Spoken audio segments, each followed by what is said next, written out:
Okay, welcome back to Advocacy Alchemy with Professor Ross.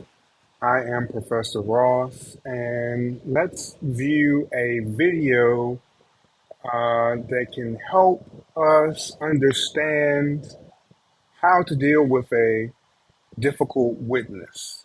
Okay, this is not going to be an example of someone who dealt with a difficult witness, but a teaching point for us to see something current and understand some rules of evidence. Now, this trial is happening in Georgia, and this isn't a new video. This is from about 2 weeks ago, but this is the YSL trial out of Georgia. This defendant, or this witness, he's a witness right now, he's not a defendant. This witness's name is Little Woody, Lil Woody. All right. He is on the stand, and people have been um, seeing how he's been on the stand in the past, and not really he's not working with the state. All right. And we're going to talk about some of that today, but let's get into this video and take a listen. I'll be pausing and talking about the different ins and outs of what's happening. But right now, this is a state's witness, and he is going to be asked some questions on direct examination. Direct examination happens where you put on the witness yourself. So this is your witness. You cannot usually lead a witness, and we'll talk about those more in just a second about the proper way to. Excuse me. All right. And we'll talk about the proper way to direct examine your witness. You direct examine a witness usually by asking questions that are aimed at eliciting a response. They must be open ended. Usually, open ended questions are who, what, where, how, when, why.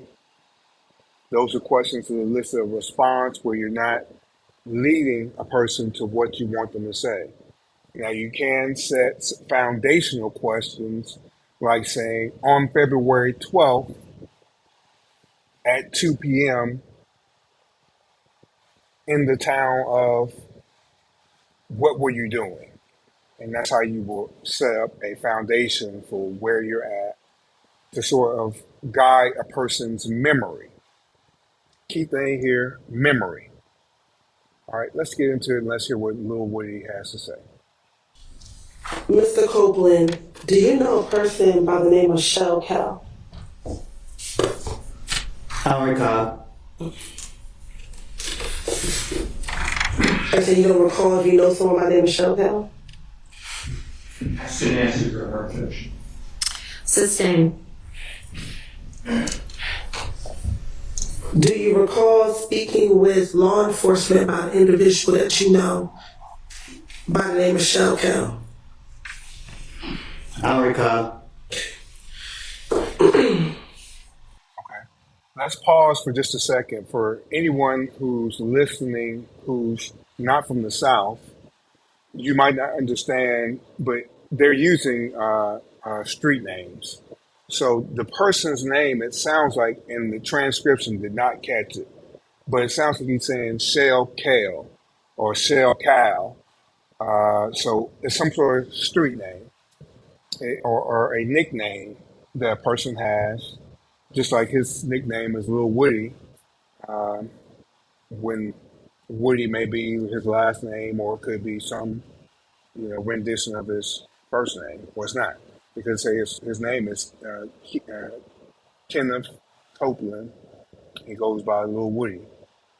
All right, so there's no telling who the real name of whatever person is. Now you heard he's answered all the questions so far as I don't recall. All right. Now, an important statement when you're talking about refreshing a memory, because there's a difference between saying "I don't know" and "I don't recall." And when I was first listening to this, I went through and was doing some research into the Georgia law on um, witnesses and how you deal with witnesses. And this is all found in the Georgia rules of evidence, and they're codified. It's codified here at OCGA section sign. This is a section sign here, 24 6 612. Now, if you were going to the federal rules of evidence, it would be Rule 612. Most states have adapted the federal rules of evidence almost in their entirety. There may be some rules that are a little bit different, but the rules of evidence are pretty much the same. All right. I say pretty much. It can be different on certain things. And if you're practicing and that's in a certain state, you'll know what those major changes are between your state rules of evidence and federal rules of evidence. When you go to law school, you learn the federal rules of the evidence, and you may learn some nuances for the state that law school is in. Okay, but 612, Rule 612 is a writing is used to refresh memory. All right, that's when you use maybe a written transcribed statement to refresh a person's memory about whatever you're asking them about. Now, she's asking about certain things that he's supposedly had told to some police officers at some point in the past. All right, let's go back to it. And I will pause again, and we're going to talk about this other point here. And we can always come back to these other points. But I don't know versus I don't recall for refreshing a witness's memory. I'll pull it up so you can look at it while we listen some more.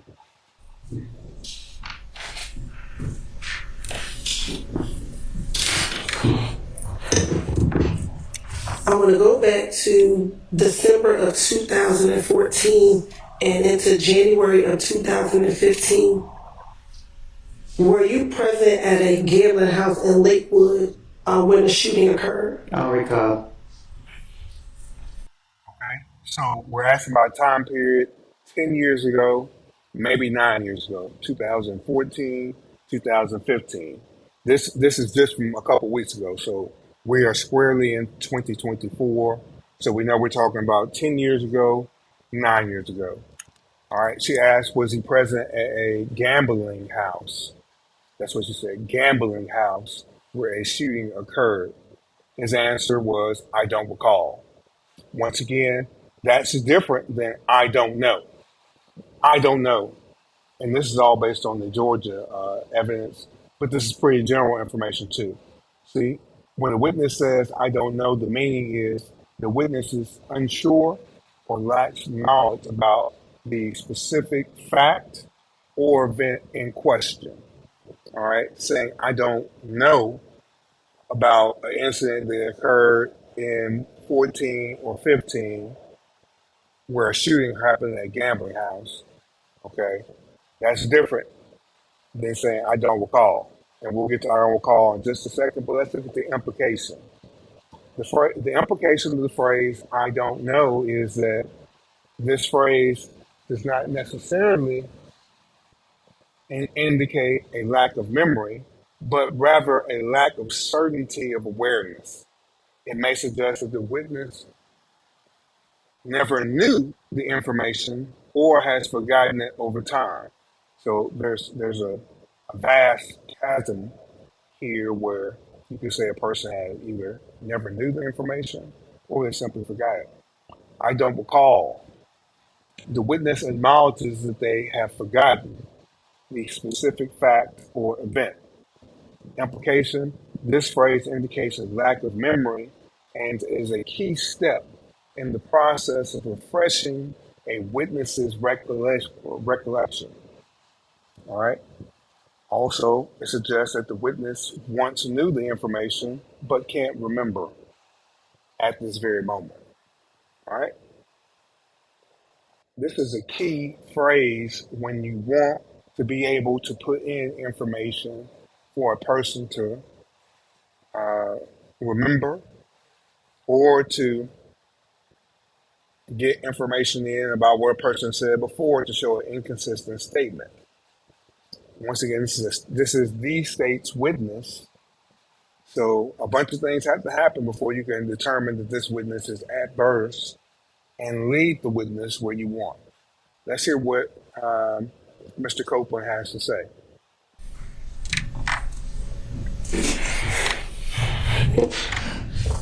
Let me ask you. Also, back in 2015, do you remember being at a Cascade skating ring speaking with an individual by the name of Shell Cow? I don't recall.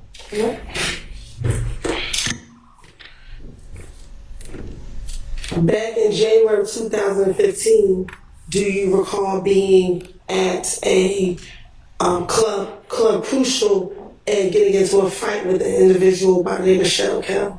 I don't recall nothing that happened years ago. Right. That's a fairly definitive statement there. And this is a point where the other attorneys in the room could object if she continues to ask questions about things in the past. Because he just said, I don't recall anything that happened years ago. So that means that he's not going to remember anything. So you might as well show me what you got. All right. So this is a teaching point. If you were a trial attorney, you can stop all this. And if you were an opposing attorney, you would just simply say, well, Your Honor, there's no need for us to continue going on with this line of questioning because he just stated he doesn't remember anything he said years ago. And let's go back and listen to exactly what he said. With an individual by the name of Shell Cow? I don't recall nothing that happened years ago. Right. Yes. Do you recall in January of 2015 having to go to the Atlanta Police Department to talk about whether or not you were involved in the murder of an individual by the name of Donovan Thomas Jr.? Say that again. Do you recall in January of 2015 having to go to the Atlanta Police Department to speak about your potential involvement in the murder of Donovan Thomas Jr.? I don't recall. All right.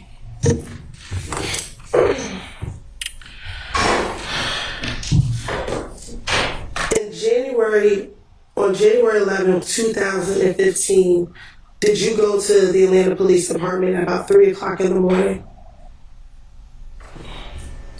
I don't recall. Okay. And did you speak with a detective by the name of Detective Ford? I don't recall who I speak with. I don't recall.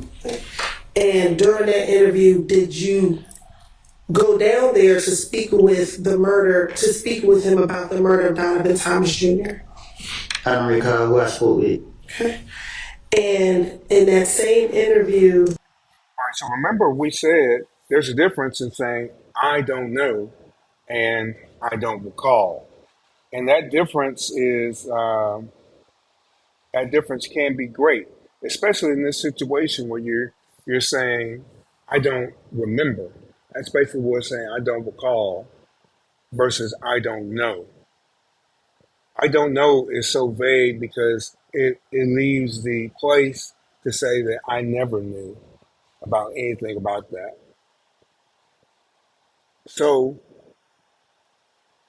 he's also testifying in this fashion because he's going to say in a second that I've told a number of lies in the past, and you're not going to use this testimony today to catch me up in some line. All right, let's listen a little bit more. All right, or before that, steps to refresh a witness's memory. Usually, all right, in the best case scenario, when a person says, I don't recall, you don't keep asking a bunch of questions. You stop right there and you walk through these steps. Establish a lack of recall. All right, we know we're talking about January 2015.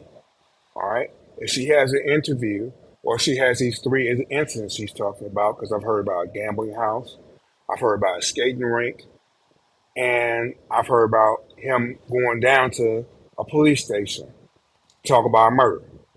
All right, you got three different times here. If you have those three different incidences, you don't move off those. If it's your job this day to get a response from this witness, because she's not building this case alone, there's a team of lawyers, and they determined that this witness is supposed to say something. It's not just a whole bunch of I don't recall for 8 minutes and 46 seconds or 8 minutes and 37 seconds. After about 1 minute of I don't recalls, I would have been all over this because no, we're not going to keep listening to this if I'm an opponent. If I'm the actual, if this is my witness, I'm not going to look bad on TV forever. All right. Establish a lack of recall. So we have remember those three separate instances we're talking about: a gambling house, a skating rink, and police call him down to talk about a murder.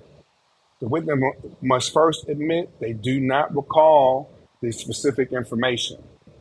This can be done by asking questions like, do you remember so and so? Do you remember January 15th? We're not going to use this. Do you remember January 15th when you was at a gambling house and somebody got shot? I don't recall was his answer. Show previous knowledge. The attorney must demonstrate that the a witness previously knew the information. This can be done by asking, did you used to know on January 15th if such and such happened? Yes, I did. So we're missing this question here. And I don't know if she's trying to set it up by saying you went down and spoke to the police on this other day, but once you get two no's, you ask to show your strategy changes. The strategy goes from being a witness who can't remember something to we're going to look up Georgia inconsistent statements of witness. All right. Once again, everyone, when we're talking about advanced legal research, all right, advanced legal research starts on a large basis and works its way down to the smallest in sort of a reverse pyramid. We're on the large basis here, and that's why we're just using something simple like a Google search or Chat GPT to get us the law. And once we figure out what the law is, we go find the actual law. All right. So any legal research won't stop at this first query. This is the initial prompt. Georgia inconsistent statements of witness. All right. Georgia rules on inconsistent witness statements. Georgia rule of evidence on inconsistent statements of witnesses. All right. I knew there's going to be a Georgia rule because they model the federal rules of evidence. Okay. There's one in the federal rules of evidence. There's going to be one somewhere in the Georgia rules of evidence. Okay.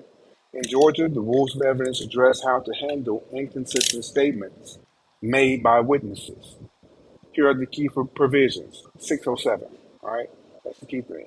Who may impeach? The statute allows for the impeachment of witnesses' credibility by introducing prior inconsistent statements. All right, prior inconsistent statements of a witness who takes the stand and is subject to cross-examination are admissible as substantive evidence. That means they can come in by themselves. They stand by itself. All right. If we need to, we can define this term. All right. Um, and are not limited in value only to impeachment purposes. All right. 613, you have witness's prior statement. All right. In examining a witness concerning a prior statement made by the witness, whether written or not, the statement need not be shown, nor its contents disclosed to the witness at that time. Provided, however, upon request, the same shall be shown or disclosed to opposing counsel. All right, so you can ask them simply these questions, and then you can hit them with what the answer is. All right, as long as you have shown this to opposing counsel, or if it draws an objection, you're able to show this is where this comes from.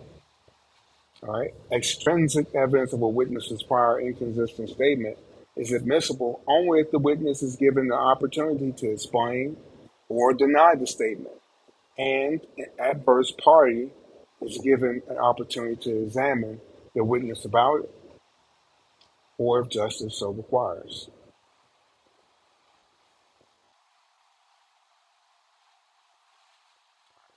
Qualification of a witness, cross-examination, substantive evidence, legal considerations, the rehabilitation of a witness. Good. Let's go back to where we were. I got some objections here, what they are. 612, that deals with witnesses or refreshing memory, I'm sorry. I think this is where we were. Okay, let's finish up here. Did you speak with him about not just the murder of Donovan Thomas, but events that led up to the murder of Donovan Thomas on June 10th, 2015? I'm a liar. So you want me to remember something that I lied about in the past? Like I don't know. So my question for you is, did you go to the Atlanta Police Department? Is your response you don't recall? I don't recall. And during that interview with Detective Thorpe at the Atlanta Police Department, did you provide him your name and your date of birth? Huh? When you went to the Atlanta Police Department and met with Detective Thorpe, did you give him your dates of birth? I don't know. Okay. And is your date of birth July 25th, 1991?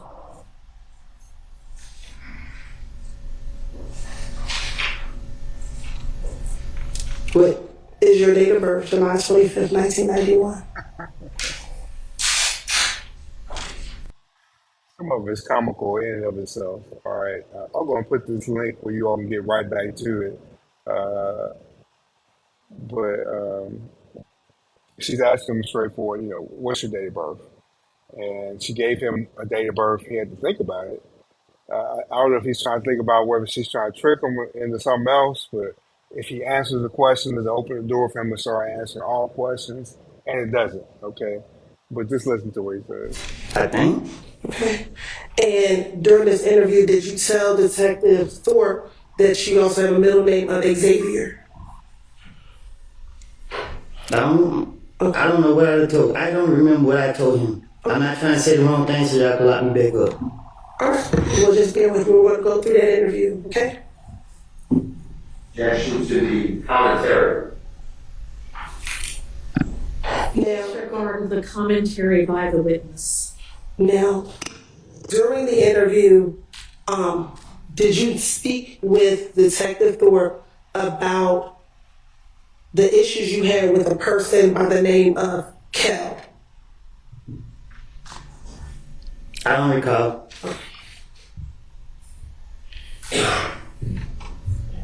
And did you speak with Detective Thorpe about a problem that the two of you all had in the club? I don't recall. Okay. And did you tell Detective Thorpe in that same interview that Kel was Nut's little brother? I don't know if they brothers or not. Okay, so do you know who Kel is? No, I don't recall. Okay. And when I say nut, is that Donovan Thomas Jr.? You asked me that? I am asking you that.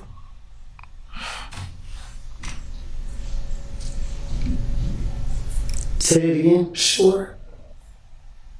Do you know a person that goes by the name of Nut? I don't recall. Okay. Now, in that same interview, did you tell Detective Thorpe about you and Kel getting into the fight at Club Crucial? I don't recall nothing from 2015, 14, 16, none of that. Okay. Okay. So at this point in time, once again, if you are ever in this situation, and this is for all my people who are considering being a trial attorney, meaning that you have to think on your feet and be present and listen to what a person says and react quickly. If a person tells you they don't remember anything and they start naming off certain years, there's a couple ways to deal with that. Okay. First of all, we go back to refreshing a person's memory by introducing a writing. Or if you have a video of him being in a police interview or something of that nature, you put it on immediately because you're losing the witness. And if this is in front of a jury, you're losing the jury. Everything you're doing is playing to the emotions of the jury. All right? Think about it. The jury is in there, and this is in Georgia. The jury is in there, and this is not the portion that people have probably seen in the past that was when he came in a prison jumpsuit. He's wearing a suit today. That means he's in front of 12 members of a jury. All right? And they are looking at everything that happens. This is showtime. This is what you're paid the big bucks for. All right? If they give you the football, don't fumble. Right now, all you have is 8 minutes of I don't recall. All right? If you are in the courtroom and you are a juror and you're trying to understand what's happening here, you're wondering, what does all this have to do with anything? All right? So you have to revive this witness quickly. You can't lose everybody based on all this.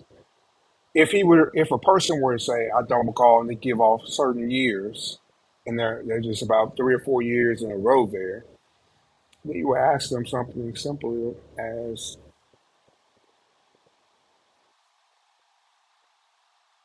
well, we'll say this.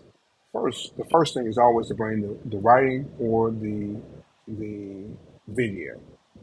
If it's going to be something else, and something basic to keep a witness back in check, then you ask them, do they have children? Yes. What is one of your children's birthdays? Did you go to their party in one of those years? Now, if he gives you any answer they give, you're going to work with because you're going to show the jury that you can handle the witness.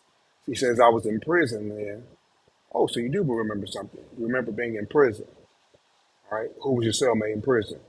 Start the conversation back up, and eventually you understand where a person's at, and you're showing that person does remember something. If you remember some things and not others, then are you choosing not to remember these things I'm asking you about, and then you hit them with the paperwork? Everything in the justice system deals with paperwork. You need your receipts. Without receipts,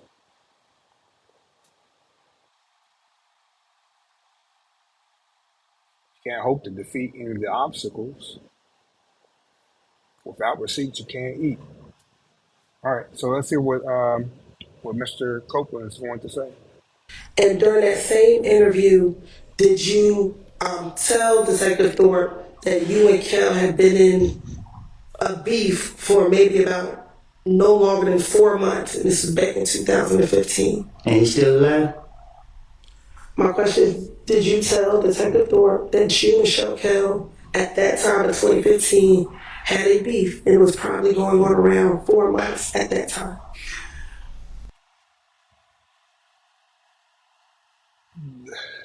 I think that was a slip up. Now, if you are Mr. Copeland's attorney at that point and you're listening and you're in court that day, you cringe and you get that feeling up your back. What did my client just say?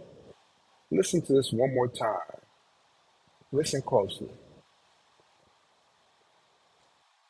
Now, in my job, I listen to people talk all the time, so you catch these small things.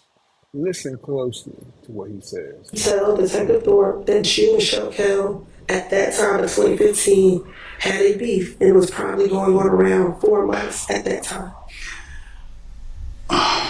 I tell the detective whatever they want me to say, whatever they want to hear, whatever.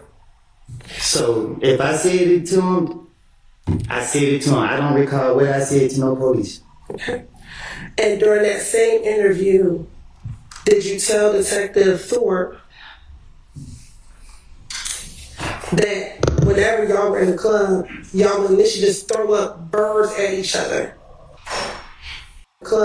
Y'all would initially just throw up birds at each other. Huh? In this January 11, 2000 interview, did you tell Detective Thorpe that initially? Okay, so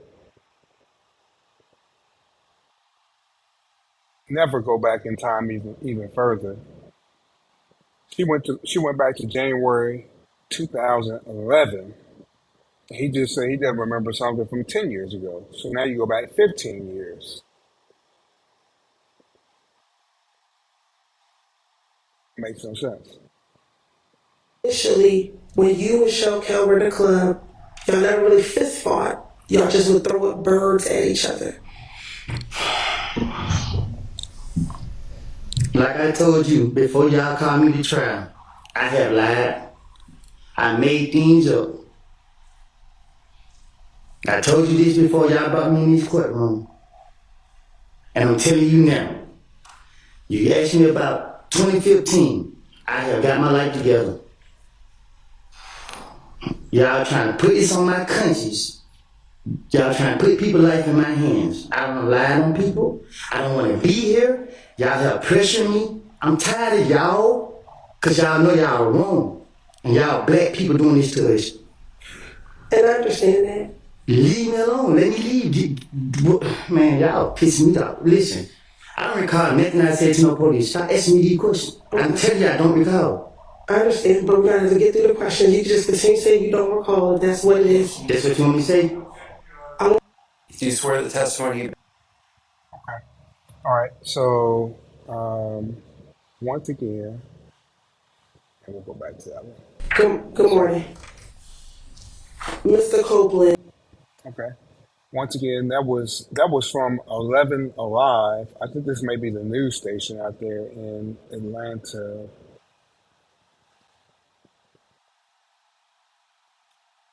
Then maybe not. I'm not sure. Yes, this is the news station out there in Atlanta, A Live. So let's talk about.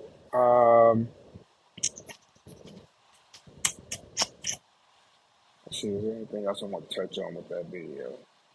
Key thing about that video is that there's a proper way to deal with a witness. I don't understand why they even put this witness on.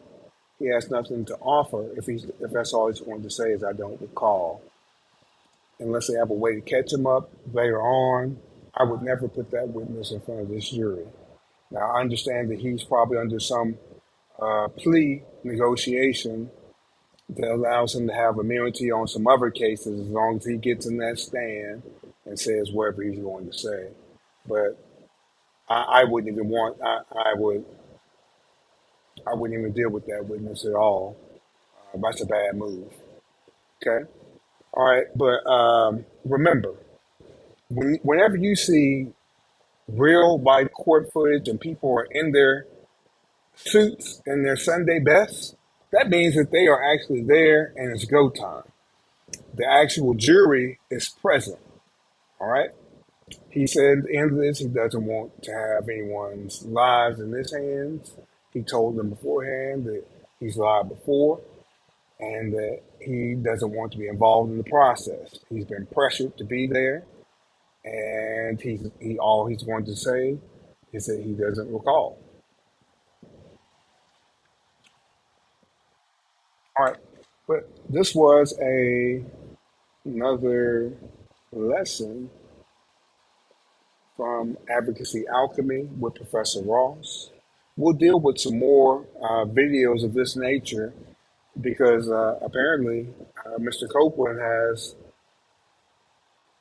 been the talk of the town as far as being a witness on the stand. He's had several very interesting incidents that have resulted from him being a witness in this case.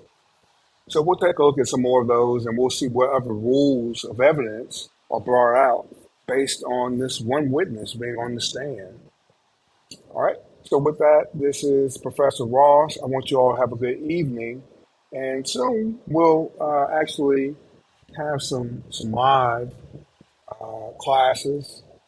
We got to build the channel some and get some regular viewers, and then we'll see where we're at. All right. Other than that, everyone have a good evening.